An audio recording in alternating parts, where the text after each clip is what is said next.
Bismillah walhamdulillah wassalatu wassalamu ala rasulillah wa ala alihi wa sahbihi ajma'een. Amma ba'd. Assalamu alaikum wa rahmatullahi wa barakatuh. Dear brothers and sisters, welcome to the 13th episode of the Ramadan series, The Daily Revival, presented by Serving Islam team and your brother Isa Ma. Today's episode is about how we should put on our shoes. In countless instances, we find ourselves hopping around on one foot, trying to tuck in our feet within our shoes. Whilst some have developed the balance to pull it off without needing to lean on anything, others come crashing down, or at least come close to doing so. Thus the Prophet ﷺ had something to say about this as well.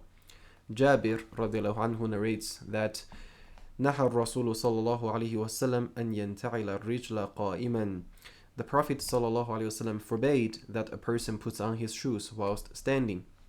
Commenting on this hadith, Al-Mannawi said, the instruction is by way of advice, because putting them on whilst sitting is easier.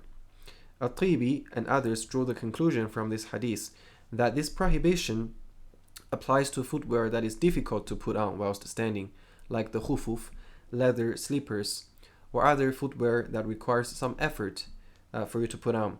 Thus, footwear that requires minimal effort in putting them on is excluded from this prohibition. For example, slippers or sandals that are very easy to put on, then it's fine for you to put them on whilst standing. This is the type of keenness which Islam displays towards the preservation of the Muslim's dignity and appearance, a keenness which extends to even the manners in which we put on our shoes. Because for you to hop around and lose your balance is not very dignified, and makes people lose respect for you, and it's not the best appearance. So Islam tries to preserve the dignity of Muslims in every single walk of life, even when it comes to how you wear your shoes. Does it make any sense then to uphold this practice only to then tear down such decency via speech, dress code, imitation of the sinners, or posts on social media?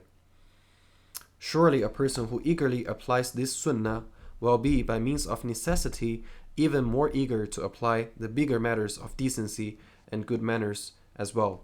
So the Shaykh is saying that if you pay attention to how you wear your shoes, which you should, because Islam encourages us to, then of course we should pay even more attention to how we speak and how we interact with other people, and how we, what we write on our social media posts, and how we eat, how we drink, how we sleep, etc. These other matters, we should also preserve our dignity and decency and beautiful appearance in them.